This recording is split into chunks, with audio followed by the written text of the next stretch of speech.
With today's authorization, NACI is reaffirming its guidance on the use of COVID-19 vaccines this fall. NACI recommends authorized age groups get an updated COVID-19 vaccine dose this fall, 6 months after the last vaccine dose or infection. We will have enough supply of the updated COVID-19 vaccines to support immunization programs across Canada. I'm playing the whole thing this time. The Omicron variant continues to evolve, with XBB subvariants such as EG.5 continuing to circulate in Canada and globally. Canada has also reported 11 cases of the Omicron subvariant BA.2.86. Just flood your senses with crap. This improved immune response is expected to better protect against the strains that are circulating in our communities. It's expected to better protect. Oh, I'm sorry.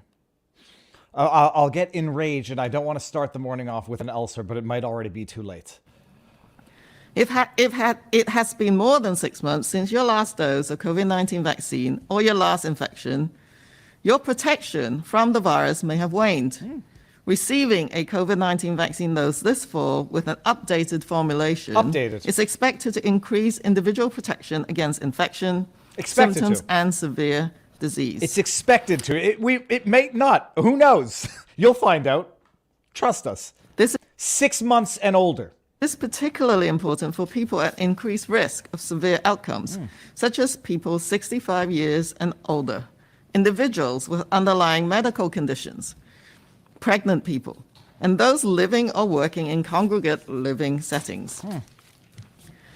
Vaccination in combination with personal protective measures are integral tools to reduce the negative impact of respiratory illnesses. This is especially important as we head into the colder months, when people spend more time indoors and the risk of respiratory illness increases. I just want everyone to appreciate, this is a new video. I said it yesterday, but we had to watch the whole video now. This buffoon, and I'm calling her a buffoon because I'm trying to be polite, is wearing what appears to be an N95 mask on stage alone. If she's got COVID, go home and do the press conference later. If she doesn't have COVID, this is psychotic. It's psychotic. It's not performative art. I mean, it is, but it's not. It's psychotic. It's delusional. They are pumping already. It's just a magically updated COVID shot, 6 months and older. We're going to talk about it today because the last time Neil Oliver was on, I have to go back and see when it was. I think it was close to a year ago now because it was prior to a couple of scandals or incidents that I knew I wanted to talk to him about. And the world has gotten worse. It has not gotten better. It's still darkest before the dawn, but when the hell is the sun going to rise? Good morning. It's been a back-to-back-to-back series of podcasts, live interviews. I love Neil Oliver. Minnie, you are not alone. It's going to be amazing. Neil has been on once before. We did the origin story. So now we don't need to do the origin story. Now we can just talk about the madness of the world, what he's been doing, and love letter to the British Isles. We're going to talk some history today. So it's not only going to be blood-boiling, enraging stuff, but the Canadian government. That's Theresa Tam, the Chief Public Health Officer of Canada, like a buffoon, performative arts psychopath wearing a face mask alone on stage to deliver the message that a updated whatever the hell it is, it's expected to do some stuff. Take it and you'll find out. If you've more than 6 months since your last infection. Do you remember 2 years ago they were saying it didn't matter if you got infected a month ago, go get a booster, go get a shot? Now all of a sudden the wait time is 6 months after prior infection. It's amazing. Science, you know.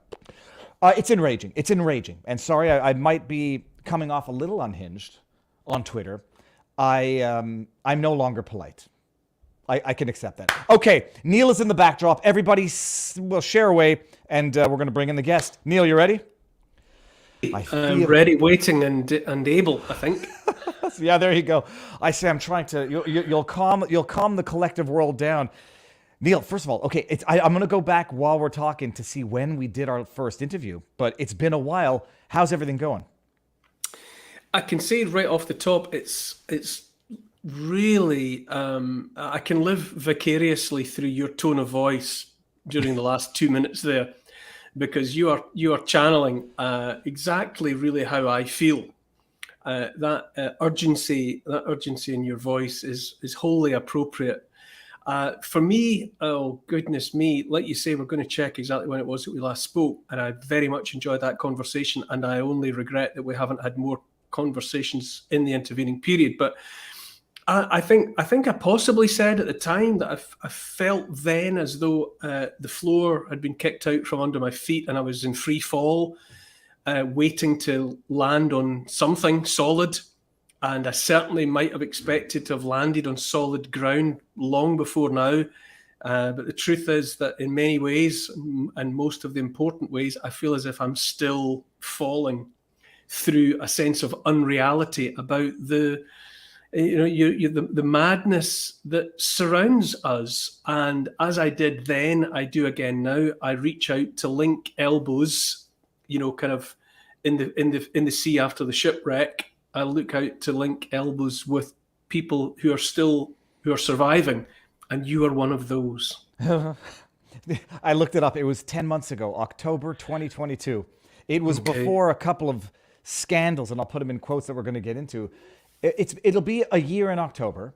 Okay. And I remember what we discussed. First of all, I remember one particular story that I remember is the story of how you met your wife and how you met her before you met her. And that was the beautiful white pill of that interview. And I'll give everybody the link so they can go watch it. But we talked about the same stuff, and it seems to have only gotten worse. You're still doing your weekly monologues every Saturday night on GB News? Yes, I do. I started in the beginning of lockdown and pandemic and so on. I started with a really good friend of mine, a podcast series, I suppose, where we shoot the breeze, chew the fat, and I get to pontificate about what I think is going on. And I started saying in that context what I thought was going on. And I have continued to say that ever since. So I do some stuff, online a few times a week. And then on a Saturday night on GB News, I host a show and I have guests. And we have discussions about the things that I feel are amongst the most pertinent issues. And I do get the chance to deliver a kind of a 10-minute monologue at the top of every show where I try to summarize what I think is the worst of what's going on. I'm still just doing that. I'm still just in that zone. I have my good days and I have my bad days. I have days when I feel bleak and I have days when I feel almost euphoric. And I pay attention to the euphoric days because this is from the heart. Even now, I feel even more determined than I ever did that we will get to where we need to be. I haven't really ever put a time on it. I won't say when I think it will happen, but I know that we will prevail because what we are thinking and saying is the truth. And I cling to that, as I say, to continue that metaphor of, the ship sinks and you find yourself in the water and you link arms with people that have survived it, and we will prevail. So that's where I am. Good days, bad days, but I remain determinedly optimistic. You mentioned my wife, and she is more positive by inclination than I am, which is in no small part why I am with her. And together we know that we will get to the sunlit uplands. Well, I'll bring this up because it's actually on point. The white pill, black pill, red pill, I don't know what all these mean. The white pill is optimism, or at least something that makes you optimistic for the future. The black pill is cynicism, not to be confused with the doom pill, which is given up and gone to the dark side. And the red pill is being awakened to what is actually going on. And before we get into it, Neil, I'm going to end this on YouTube because YouTube does not deserve our presence. I'll put the entire interview like I did the last time on YouTube, but going to end it on YouTube and go over to Rumble. So everyone, come on over to Rumble right now, 3, 2, 1. The link is there, and I just shared it again.